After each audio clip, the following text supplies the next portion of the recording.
We've been making these some small experiments here and there over the last couple of years. Usually with only 2 people or 3 people or 4 people or 5 people. They're small, we call them poetic games or small interactive experiences. This has sparked a lot of questions in us, and one of those questions, which leads then to many others, is can we do this with a big group of people? Is it possible to make an experience for a collective? We've never been present in any of the experiments, and there's no one. The participants are just the participants. There's no one else in the room, so we're setting up a scenario for them which they then have to unfold. This idea of what actually is a collective is very interesting, and how you get some kind of sense that that everybody is engaged, but not in a kind of democratic or fair way, but in a real way, in a true way, which might look different to each person. But also that there's a movement, so it's not just like often in play you can reach a point of collectivity, but you're not going anywhere. You're enjoying this moment here together and this connection between you, but there's no quest. So we're kind of interested in how a group of people can collectively go after something or move somewhere.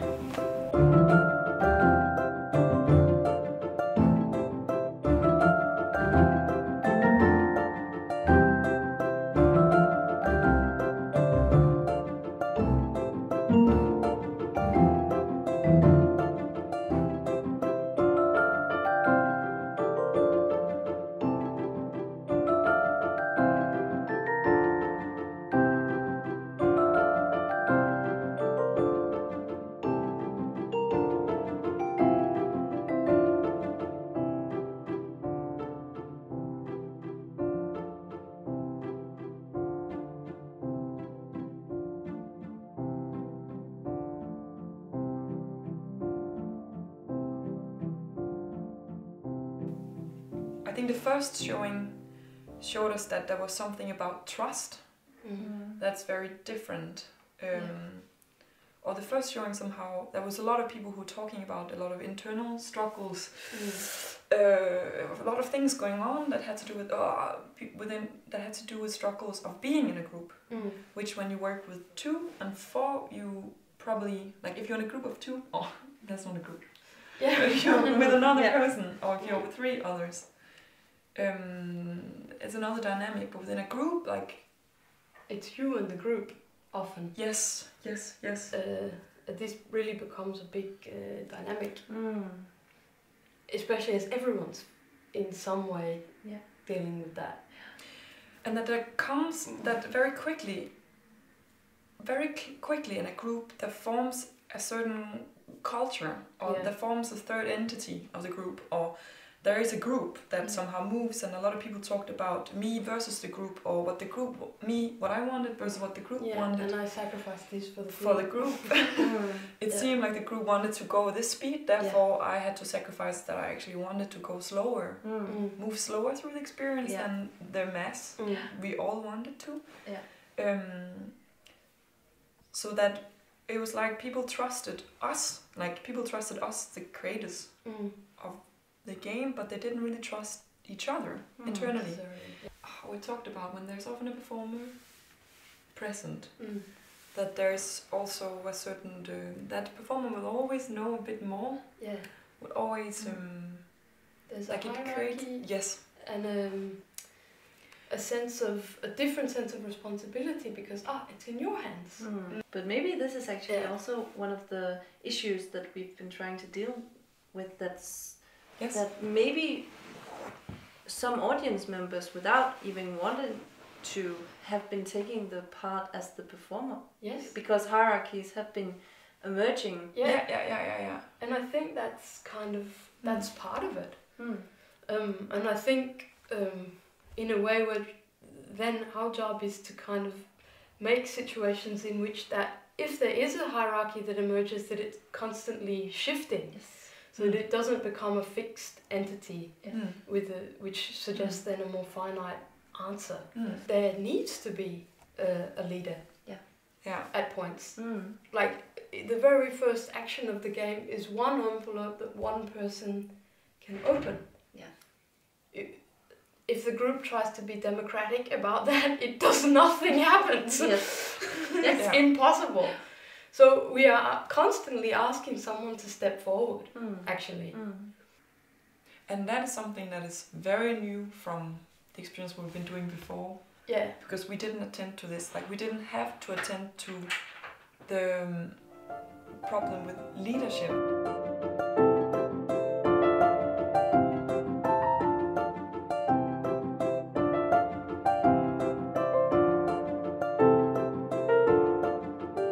We try to create a space for people to wonder about what it means be a human.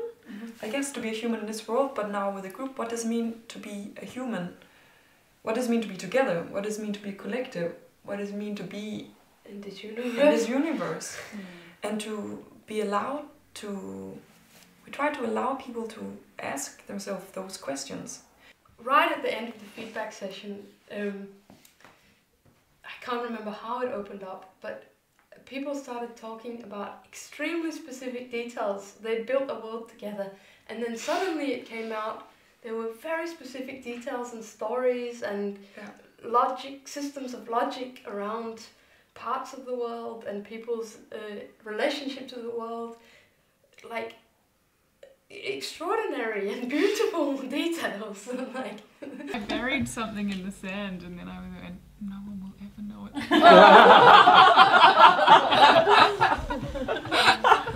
But I just told you, so...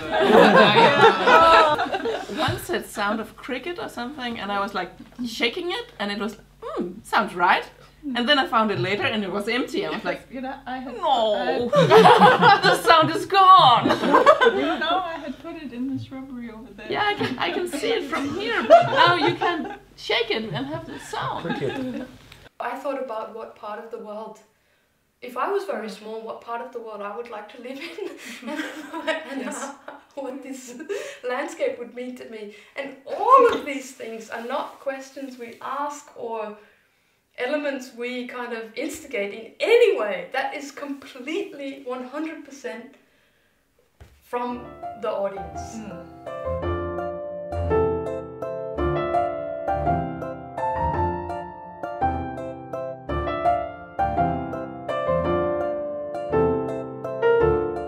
Going into the first showing, you were wondering, will this work on any level? Yeah.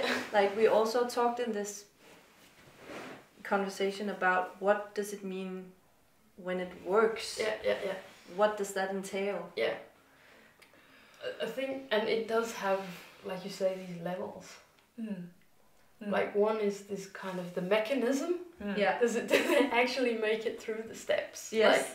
Like a treasure hunt. Do you get this bit and then this bit and then this bit? And they did that in the first one. Yeah. Like we could come into the room afterwards and we could see you that you completed made it the to steps. the end. Yes. But when we then talked with the people and many didn't really feel in, like didn't feel safe, wasn't open, so that you handle it, you do it, but it has not really anything to do with me. Yeah. And then you're provoking us. I think you're provoking us a bit insane. But is there a way of being in this that you would like to cultivate more than another way? And yes, there is, because we want to take people somewhere. Like there's certain things we want to also to give, but that you can't receive if you're not in a certain state of some kind. Yeah. And it requires kind of also an insistence on our behalf. Yeah. Yes, very much. Yeah. Like we do think that going here is more interesting than going here. And we are trying to shape a space where you can go here rather than here or here. Yeah. And for example, in the second experiment, we made a deliberate choice to say, at one moment after they came into the space, went through the envelope game, to like say to them through the first slide, okay, you're in a story. You're going to unfold the story. This is what it is. And it will happen between you. And it's going to happen between you, and everyone holds a part of it. To actually state that to the people in the space, to somehow put a frame on, this is the meaning of the situation. Instead of letting that be open for interpretation, just saying, this is what it is. And then our hopes was that would somehow create like a glue, almost create a space, like a pocket for the group. Say, okay, this is a shared understanding we now have. That allows us to go in.